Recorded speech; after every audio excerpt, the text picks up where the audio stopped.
Good afternoon, everybody. It is that time again of the week, Thursday at 1 p.m. Our LinkedIn lunch live stream. I think I need to update the logo for that to actually include live stream on it, since that's basically really the name of it now. It was LinkedIn lunch, but it's a live stream, so that should be part of the name, right? So, welcome to the LinkedIn lunch live stream. Thanks for jumping on and being with me today as we talk about different things that we see on LinkedIn. We've got some good things I think that we can talk through this afternoon. So hopefully this will be interesting to you and helpful to you in your journey as a junior developer. Also, as a senior developer or a mid-level developer, wherever you find yourself in the development journey, hopefully some of these topics that we're talking about, that we're looking at on LinkedIn and discussing and sharing my opinion on these things, hopefully they're helpful to you, and they at least give you maybe another view or another person promoting the same thing, or just gives you opportunity to ask your own questions about the topic that maybe you may not feel like you have the opportunity to get an immediate answer from somebody on LinkedIn. So again, keep in mind, these are my opinions as I'm looking through LinkedIn. That's their opinions about things. These are my opinions. So areas where we disagree, that doesn't necessarily mean that one of us is right or wrong.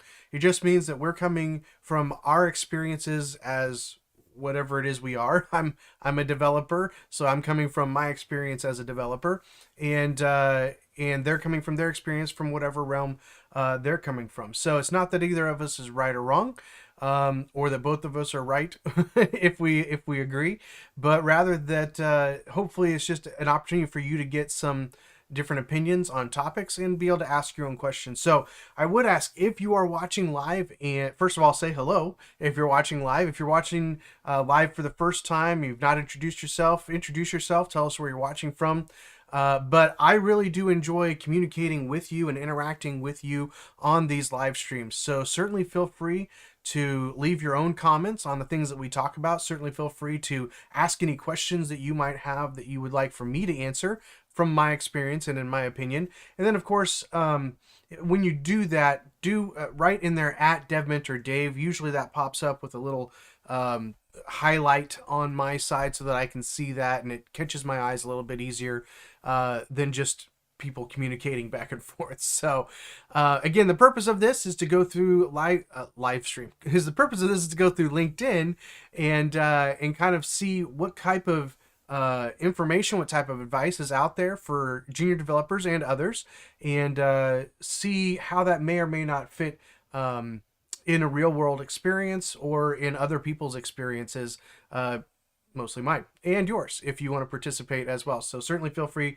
to jump in with your comments and your questions, and we'll talk about that along with everything that we see here in our LinkedIn posts. As always, if you have a person that you would like for me to follow, or a specific post that you would like me to comment on, or article that's posted on LinkedIn, things that are on LinkedIn during this time, send those over to me. You can do that either in the chat, you can do that down in the comment section of the video, or you can always join our Discord channel, Dev Mentor Dave. There should be a link in the description of this live stream, and if it doesn't work, let me know. We'll get it fixed. But you can always send stuff to me there, and I can take a look at that as well for future live streams. Welcome, Mel. Good to see you. How late are you staying up? Because I know this is a lot later than our Saturday live streams.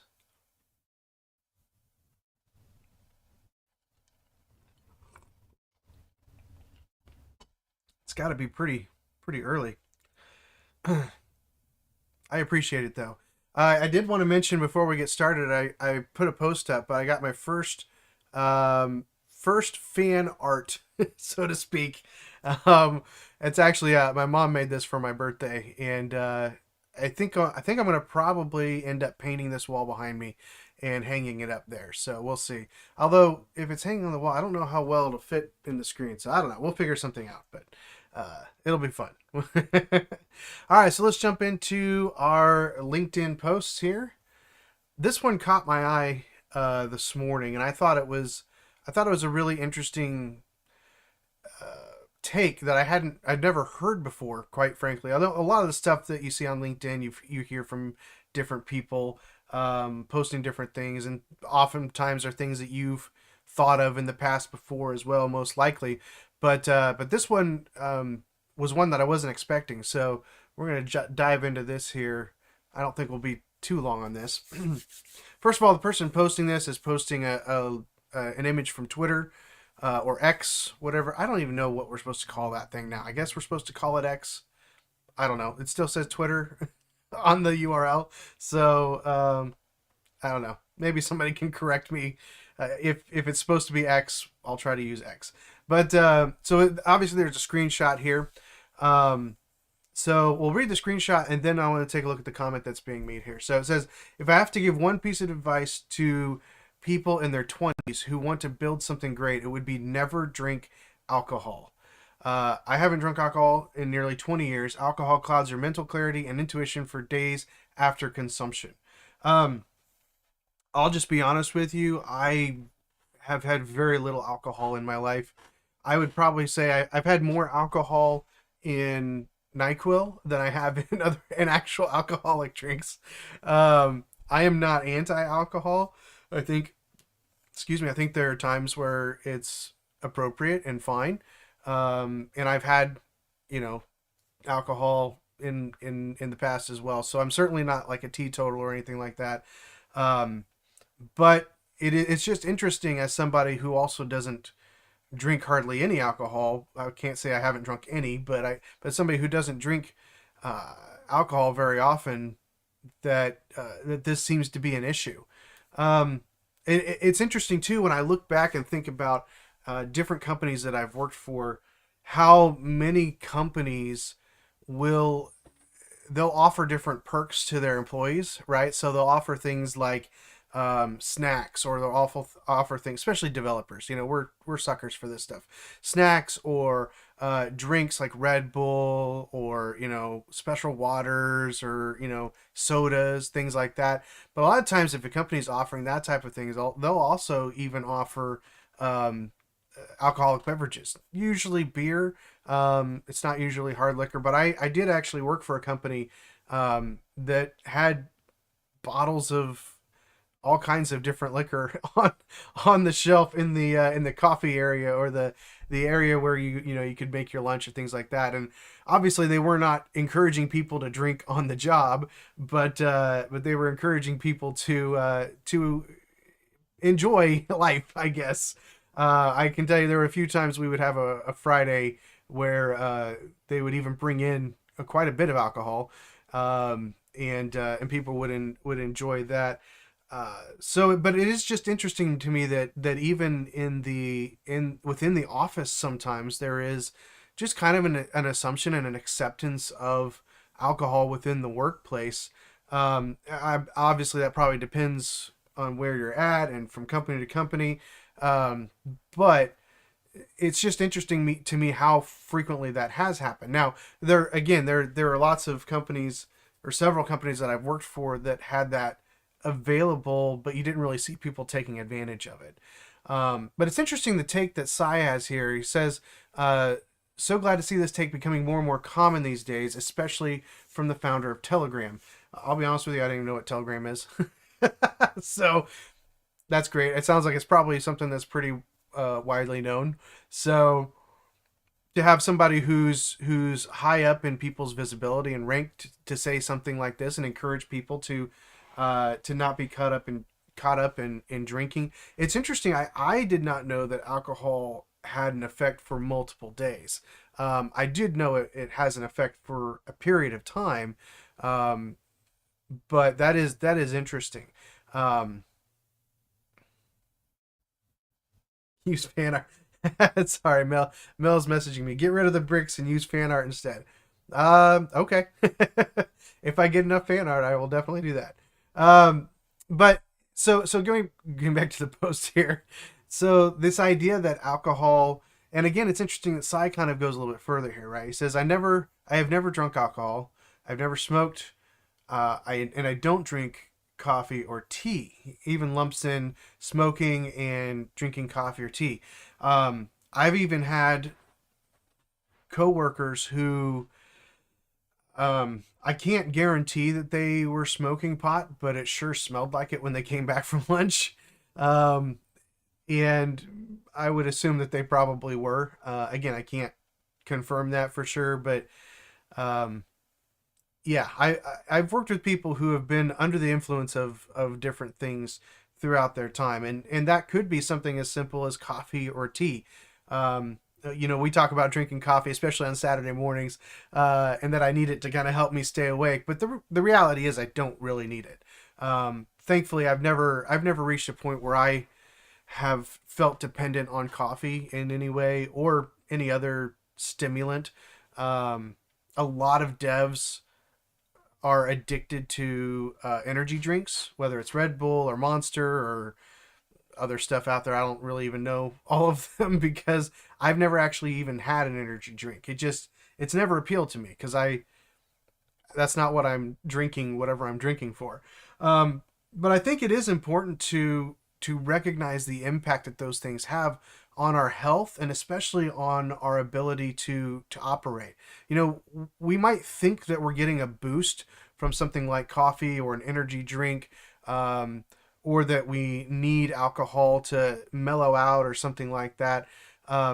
If you do find yourself needing any of those things for any reason, I would encourage you to look into getting off of it, finding some way to not add a different addiction, but find some way to mitigate the problem in a more natural sense, whether it's more sleep or better sleep, whether it's taking some time, taking a walk, whether it's just practicing some breathing exercises. There's lots of different things that you can do to help you both get awake and alert, as well as calm down and relax and let go of the things that you're dealing with throughout the day, that don't require some of these stimulants that people tend to turn to, such as smoking or coffee or alcohol, right? And again, maybe smoking is not a good thing, but again, I don't think that alcohol is bad or wrong in its right place. Coffee and tea, even an energy drink may not necessarily be wrong.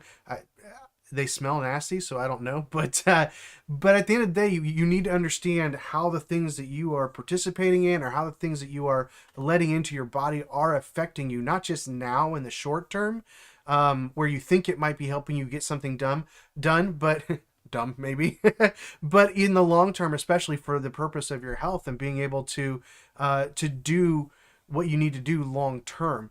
Those short term fixes can not just have health impacts, but they can have habit impacts as well. Uh, I used to tell people that I'm a social coffee drinker because I didn't really ever make it at home. But now, I do make it at home. It's become a habit for me to drink coffee. Thankfully, if I don't have it, I don't get headaches or anything like that. So I don't feel like I'm actually addicted to it. I don't have to have my coffee every day. But if you do find yourself in that position, you may be reaching a point where that is actually affecting your ability to do the job, or even to learn. If you're requiring these stimulants in order to have the time that you need to learn, well, maybe instead of doing that, try to figure out if there's a better way to manage your time to give you the time to learn, to get into this job market. So I just thought this was an interesting take. I saw it pop up on the feed, and you don't really hear a lot of people talking about the impact of alcohol or other stimulating drinks or things that people tend to use to try to get by as developers. And so I just want to encourage you, don't fall into that trap, because it will affect your health. And that will in turn affect your ability to be productive long term. So kudos to these guys who either haven't had it at all or certainly haven't around the time that they've been working. So that would definitely be my goal as well. I The only times that I've ever had alcohol have been on vacation, so it didn't affect my work, and I've never been drunk. So there's that. I've never had enough to actually impact a whole lot. I just don't like the taste of it, to be perfectly honest with you. Anyway, that's not what this is about. So let's move on to the next post here.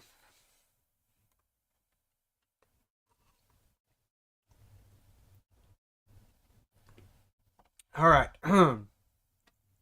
Let's see. I don't remember what it was that caught my attention here, but I know we talk a lot about jobs. So let's read through it. Oh, I think it was this down here. It was the actual image, not necessarily what she had to say. All right, so it says this: staying positive doesn't mean you have to be happy all the time. That is absolutely true. Something that we need to keep in mind is that happiness is circumstantial. The idea of happiness is circumstantial. It's dependent upon circumstances being something that we want or that we desire, right? So we are happy when things are going, in our opinion, well. And there is a difference between being happy and being positive. You can go through a struggle and a trial and a hardship, but know that that thing is good for you. And so you can be positive. You can have a positive attitude going through that process, even though it's not what you want to deal with. And when you think about it, when it comes to this person specifically posting it about the job journey and job hunt, um, that can be very difficult, right? It can be very hard to stay positive when either you're not getting any results or you're only getting negative results. That's hard to do. So, how do you stay positive when you're not going through something that's happy?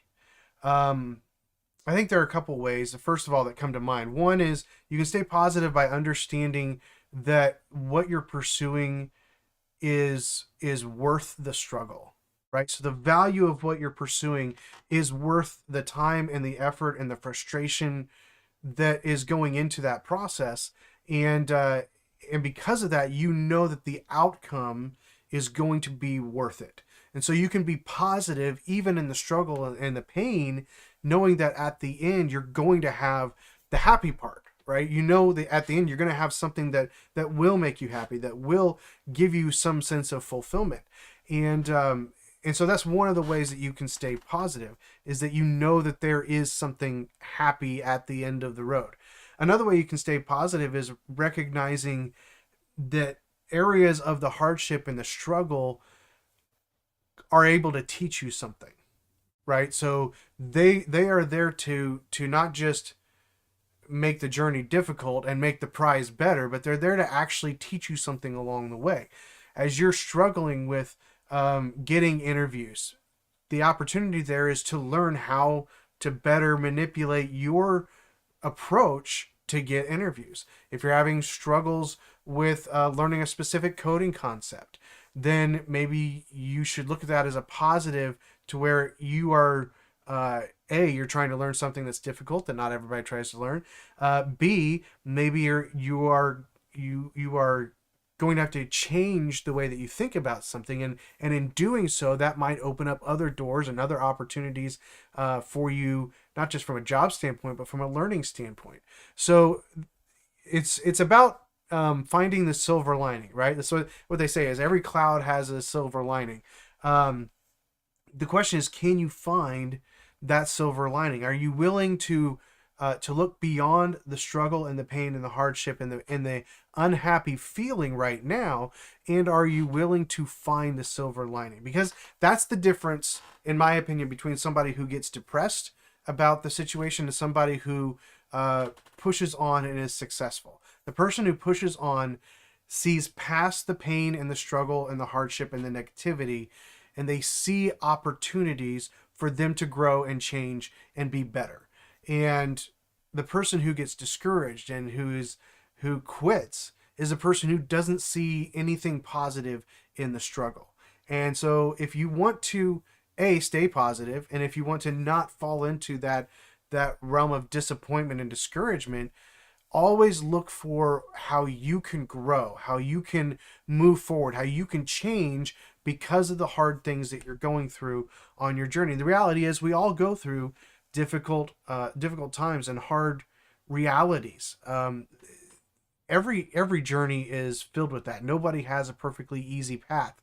Some might have it easier than others, but that doesn't mean they don't face other struggles that the other people will never face, So every journey is difficult.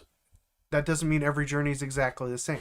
And so we all face different hardships and trials and struggles. So the key to that is staying positive and finding that silver lining, finding those areas where you can grow and you can change.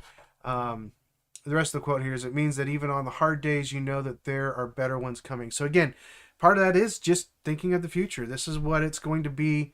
This is what it's going to be like eventually. And I will have that happy feeling at some point. All right, let's see. There's a couple things here. Yeah, Mel says those things make you feel like, talking previously about the drugs and the and things like that, make you feel like you're more productive. Um,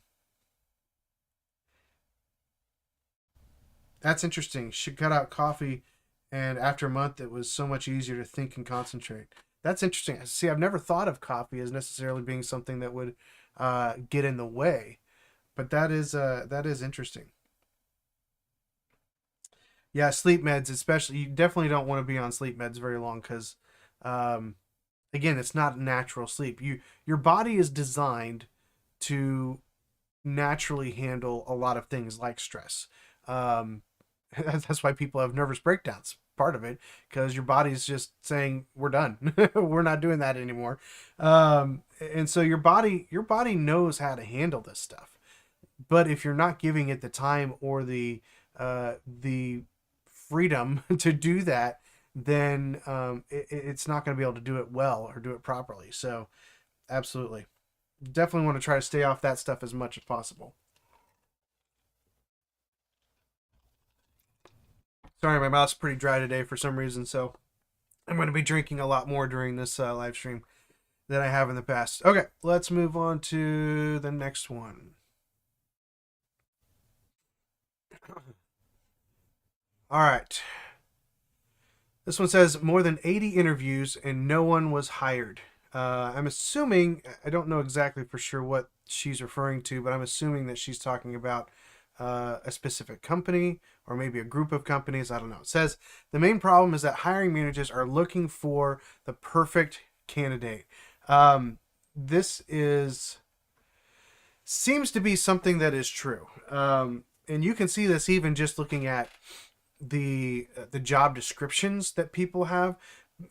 Everybody's looking for the unicorn, right? Everybody's looking for that person that is going to have everything that they could possibly think of that they would want, and they want to pay them like a junior developer. They want to pay them as little as possible. And again, I'm not saying the companies are bad for that purpose, right? That's just good business. It's good business to get the most that you can for as little money as you can.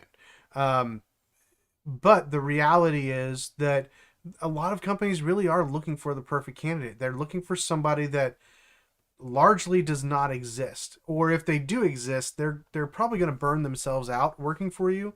A company that's looking for a perfect candidate often is looking for somebody who is going to be able to do a lot of things and is going to have a lot of stuff put on their plate, and more than likely they're going to get burned out at the job.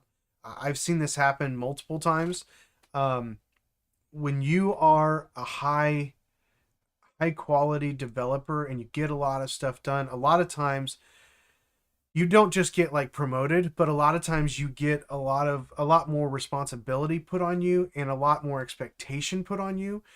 Um, and especially if you come in with a large skill set, people expect you to just be perfect right out of the gate. And there's a lot that goes into getting a job and getting into a new job and working for a new company, that just takes time to adjust to the way that they do things, to learn their requirements and when it comes to coding and things like that. So a lot of people expect these perfect candidates to A, have everything that they want, and B, just come in and be productive right away. And that's not 100% correct, right? That's not really possible for most people to just come in right away, hit the ground running as if they've been there for 3 years, you know. Um, so yeah, I would agree that there is a problem of people not just wanting too much, but excluding potentially good candidates because they don't have everything they want. To me, that's the issue. It's not so much that they want a lot of things. Everybody wants lots of things, lots of qualities from their developers. But the problem is when companies are excluding people simply because they don't have everything. Are there going to be key things that they need to have depending on the job? Absolutely. There's going to be certain technologies, certain skill sets that they're going to need. But the problem is we're seeing a lot of good candidates that could learn new things being ignored or being set aside in the hopes of finding a perfect candidate. And I think that's where companies really need to change and where we need to come in, even as a junior developer. I think it's important to go into those interviews and make it clear that you're willing to learn and you're willing to grow. Even show examples of things that you have learned recently. And if you can, show that it was a quick process for you to learn those things. Because if you can show that you're a fast learner, that to me should be an indication to the company that even if you don't have all the skills they're looking for, that you can pick them up and you can move forward and be productive almost as much as anybody else would. So I would encourage you, as you're going into these interviews, first of all, go ahead and apply for things that you may not be the perfect candidate for. Apply for things that you think you can do the job. And then secondarily, if you get an interview, in the interview, make it clear that you are willing to learn and have examples of what you've learned. Because again, there is no perfect candidate. But to me, the closest to perfect candidate is somebody who's willing and able to learn new things quickly. So if you can exemplify that, I think you have a much better shot of getting hired, especially if you can provide some examples of that from your past. As she says here, unfortunately, there's no perfect candidate. Everyone needs training and knowledge transfer to become perfect for the job role. This is absolutely true. Every job that you go into, you're going to have to come in, whether you are a junior developer, mid-level developer, senior level developer. There are things that you are going to have to learn about the company, about the way they do business, about the way that they run their staff and their teams, how they interact with each other. Now, that learning process could be 2 days, but that's still 2 days that this person is not going to look like the perfect candidate. But for many people, it's going to be several weeks, maybe even a month or two, that is going to really get them into the flow of how the company works. That doesn't mean they're unproductive during that time. It just means they're not going to be perfect for the job role until they're perfect for the job role. And I think we as hiring managers need to be more careful about that as we're looking at candidates and be willing to give people runway and the opportunity to learn and grow within the ecosystem of our particular companies. And that's not just on the management, by the way. That's not just on the leadership of the company. That's on you as a team member to be willing to help that new person come into the company and be productive, because a new person being productive helps you be less stressed. So it really behooves you as an employee, not just of the company, but as a coworker, to help this person get acclimated to the process, get acclimated to the company, and provide that training and knowledge transfer to help them fit into that job role the best that they can. There's another thing here for hiring managers. I'm not going to jump into that because there's a whole world of assumptions around fake jobs, and maybe there are fake jobs out there. I don't know. I'm not in the market, so I'm not dealing with that. I would be interested to get people's experience with that. If you have experience of finding out that a job that you applied for was fake, tell me that. Tell me your experience. Join the Dev Mentor Dave community on the Discord server. Shameless plug. And tell me about your experience if you've experienced that. Because I've personally never seen anything that I knew was a fake job, or that I found out later was a fake job. So I'd love to hear how those things are happening. So, but I'm not going to go into that because I haven't really dealt with that myself. Let's see. Mel says, something my doctor said is your aim for any substance should be to take the smallest amount you can while still getting benefits. Yeah, exactly. And that's one of the things, like, I rarely take any sort of medication. And usually if I'm prescribed medication, I usually have some left over that I have to get rid of because I just don't want to be on it. I don't want to create any habits there. So, all right, this one we might have a little disagreement with. So let me get a drink here. All right. Someone commented on a video I made for work life balance or about work life balance. My boss is flexible so long as I put my 40 hours in. And he says that's not flexibility. um, yes, it is. As somebody who runs dev teams, and somebody who's been on dev teams, the statement "my boss is flexible so long as I put in my 40 hours" is flexibility. It may not be the flexibility that you want. It may not be the flexibility that you think is right or best, but it is flexibility. It's still working with somebody, because here's the deal. Not every company can afford for people to only work 20 hours a week. Not every job is a job that's only based on results. So the mindset of this post, is that if you get the job done, then it shouldn't matter how long it takes you unless it's taking too long, right? So if you get the job done in 20 hours, that's what he's saying. Flexibility is recognizing that the person who gets the job done in 20 hours, flexibility is recognizing the person who gets the job done in 20 hours. You know what happens when you get something done in 20 hours? You get more work to fill up the other 20 hours. Most jobs, especially development jobs, are not production-based jobs.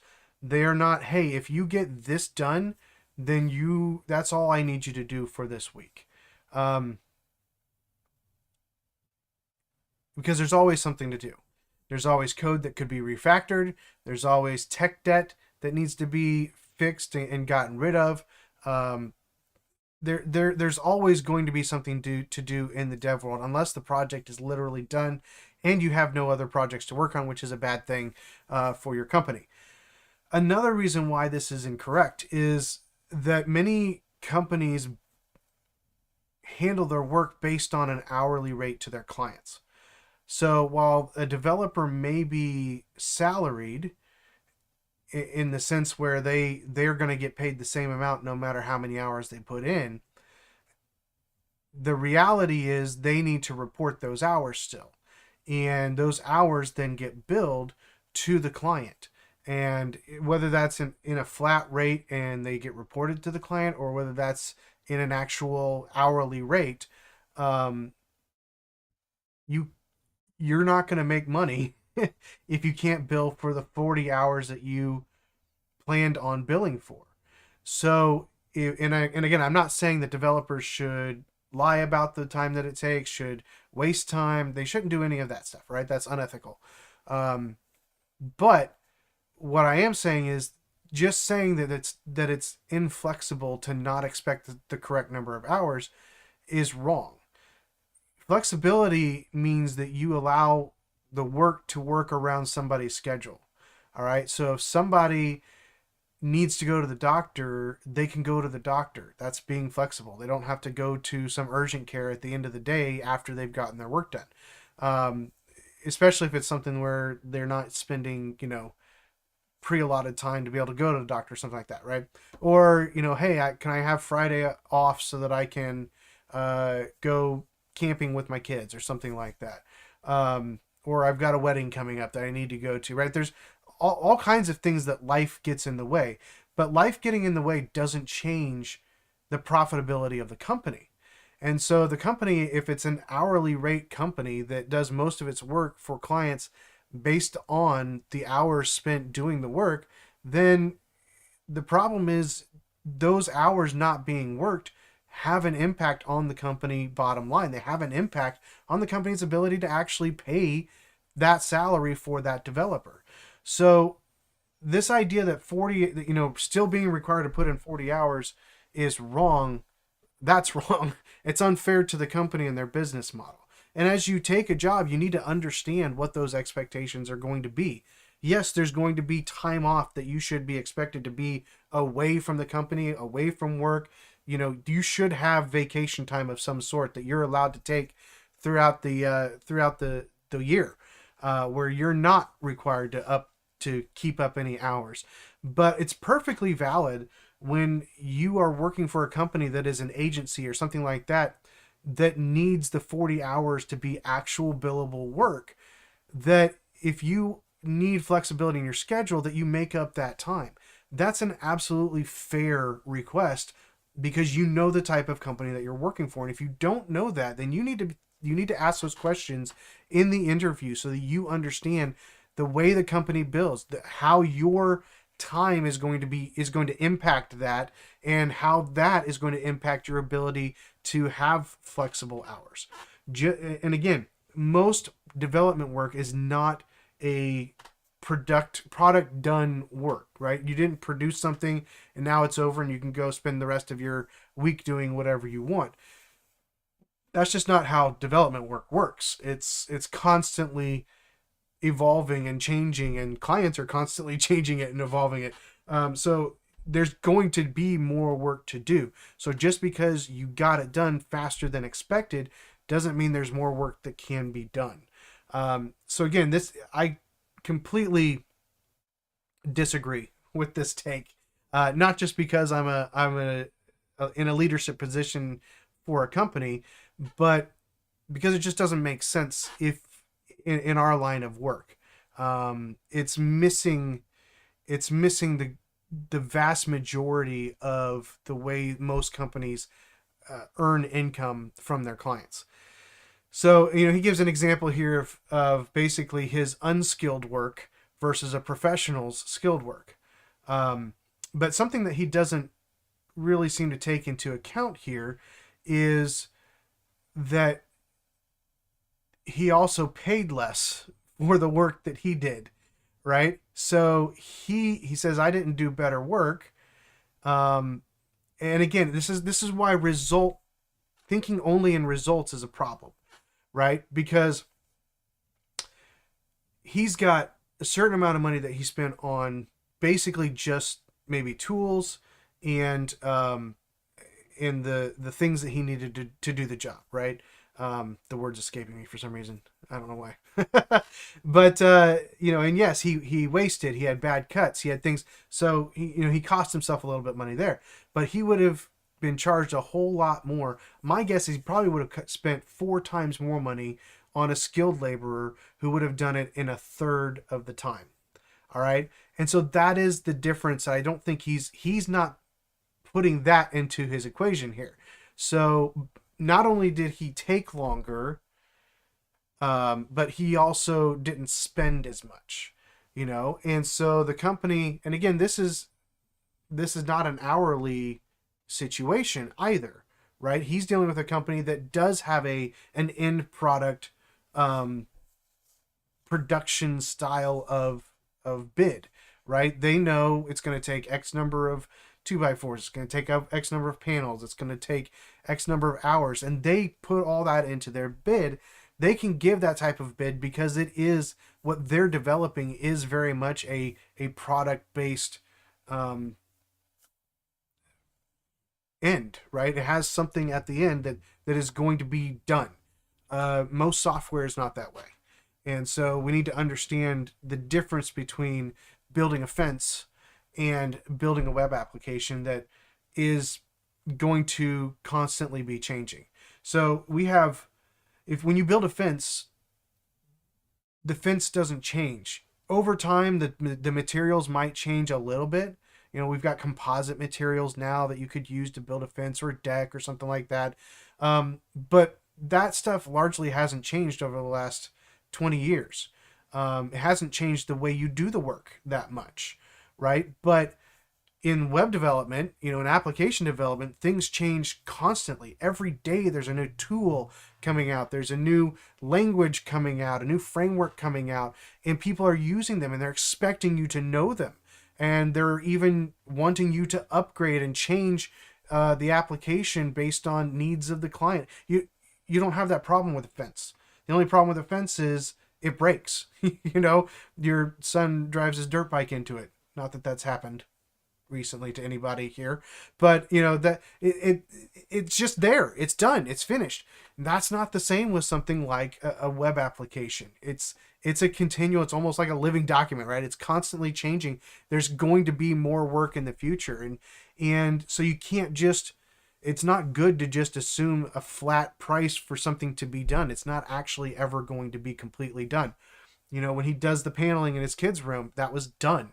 And I think that's the problem with this mindset is the assumption that all work has a done value. What we do really doesn't, because what the industry in which we work is constantly changing, and clients don't always understand that they need to do that, that they need to keep things up, even though you know you try to tell them you're going to have to keep this up to date. They don't always get that because they see it again from this perspective that it should just be done, right? So, so that's something you need to think about, and you need to maybe ask questions about when you're interviewing at a company. How you know, do we bill hourly, and if so, how does that affect when I take time off? How can I take time off? Do I have to make time up during the week? That's a very valid requirement, in my opinion, to have to make up time if your company bills hourly and you have to report those hours.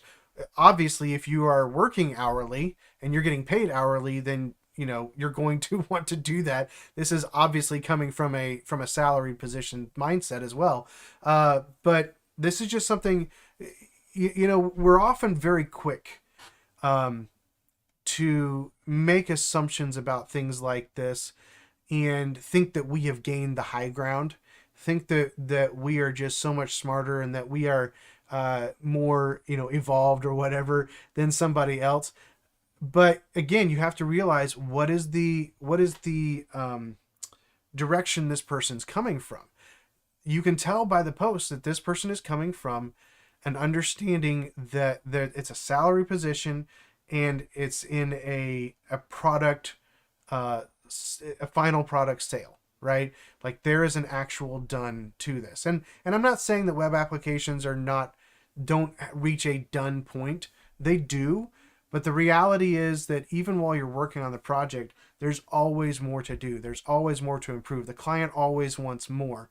And so to assume that you can just get your work done in 20 hours and chill the other 20 hours is not really viable in every situation. And to act like that somebody who requires 40 hours so that they can bill the 40 hours to the client is not flexible, even though they are giving flexibility to how that work gets done and when it gets done.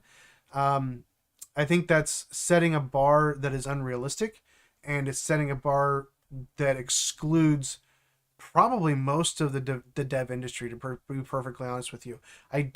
Most of the companies that I know of who have set fixed prices for things tend to go out of business. Because that model doesn't work because of the type of work that we do. It's very, very hard, unless it's just, you know, extreme prices. That model just doesn't work successfully for web application development. There's just too much that goes into it to do that. Welcome, Justin. Good to see you.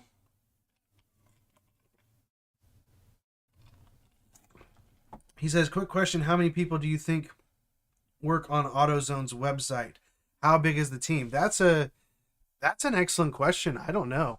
I have a friend, or a former coworker, I should say, who went to work for O'Reilly in their web department, and I don't know how many people were working there. I'll see if I can get a hold of him and ping him and find out how many people were working.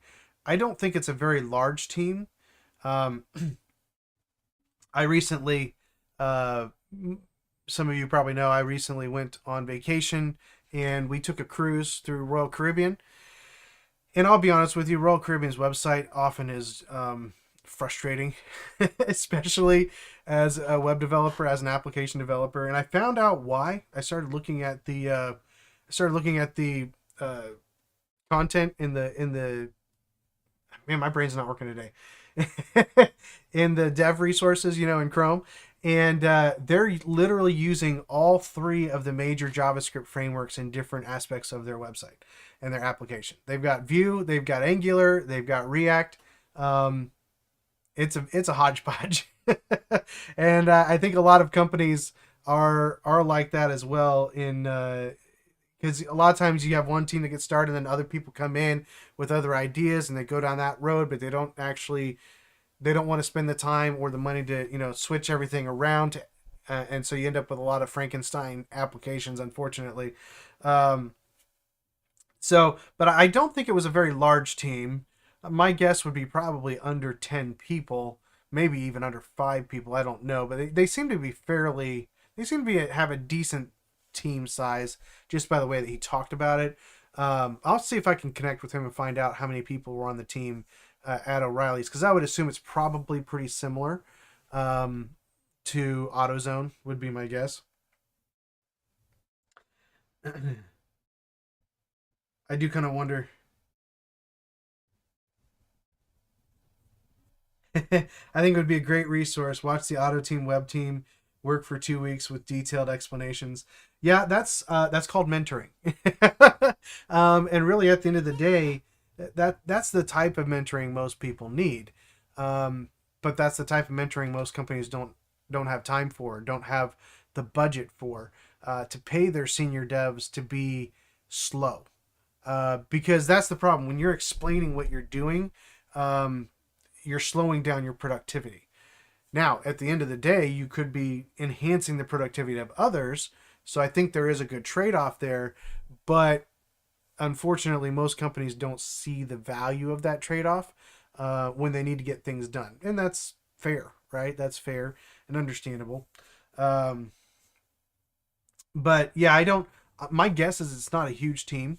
Um, and yeah, I don't know. Do they have a decent website? I haven't been on I haven't been on AutoZone's website recently, so I'll have to take a look at it. Let's see. Oh, Mel says I think I had an interview with a fake job years ago. They said that at the interview that I'd need to bring money to the next interview so they could check my identity. Wow. Wow, that's crazy. Bring money to check your identity. I had my passport with me, but they said it wasn't good enough and I'd not be guaranteed a job even if I paid their admin fees. Yeah, that's a scam. No job, no real job should need money from you, the applicant. That's that's like the number one scam. That's crazy. Our work is never done. Absolutely. Just like raising kids. Even if they leave the home, you still need to be on call to fix a problem should they ever need it. You're still a parent. Yep. And honestly, you're still a dev. And man, I've had people come to companies that I've worked for um, years, years after the work was done, signed off on, pushed to production. They'd been using it, and all of a sudden they come back with um, issues and bugs, and they expect for it to be fixed for free, right? They're like, well, you're the ones that wrote this, you should fix it. There is a limited window after you've signed off that I think it's fair uh, to request things be done for free because they weren't caught. Also, if you didn't catch them because you weren't using the product the same way that you would in the staging environment before it went to production, like if you weren't doing any testing as a user, there's some onus on you as a client, right? But I think there's a fair amount of time there, at the end of the project where it's just finished up, where maybe you could do some stuff for free. But if you come back years later and expect stuff to be done for free, um, yeah, that's a no go. So it's not quite like parenting. You're not their dev for life just because you did a project for them, 5 years ago. Now it's fine if they come back and they're willing to pay. I mean, I have people that come back and they pay me for work that I do, whether it's on a WordPress website or things like that. That's perfectly fine. I'm very happy to help people out who I've worked with in the past. that's not a problem at all. It's not about the client relationship. It's about whether or not they're going to um, realize that new work requires new payment. So that's funny. But yeah, they can kind of act like that. They can kind of clients can sometimes be a little entitled when they come back with stuff that's not working, especially if it's something that's not even a bug. It's just something that they want to change.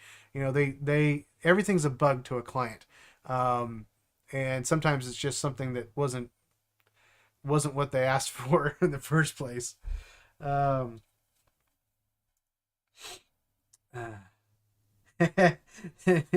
Justin will work for $7.25 an hour.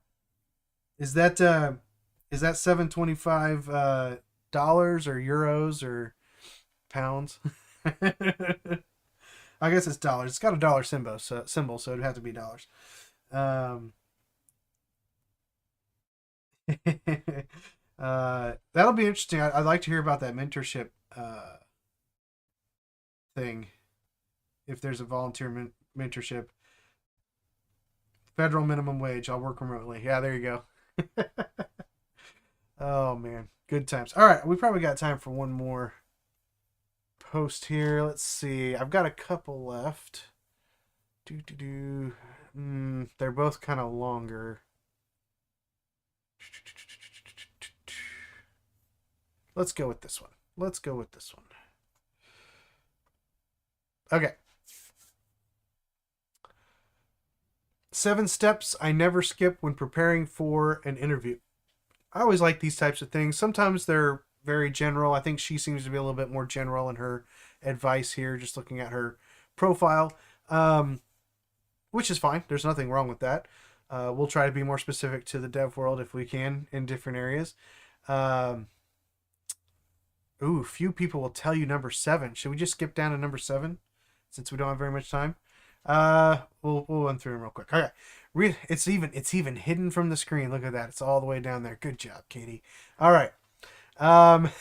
Number 1, research the company. I agree. Research the company. Understand who they are.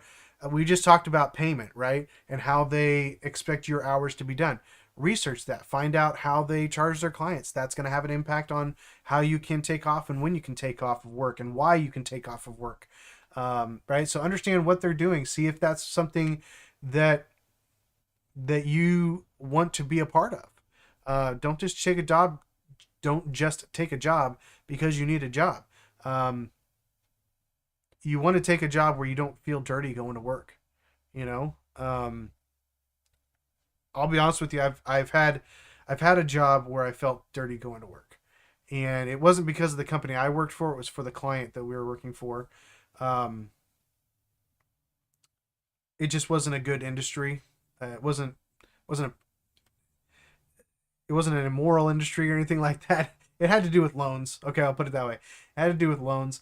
And it just working on the product, just I didn't like it, and it was to the point I was willing to look someplace else for a different job. I never actually reached a point that I pursued anything because I eventually did get pulled back into other work.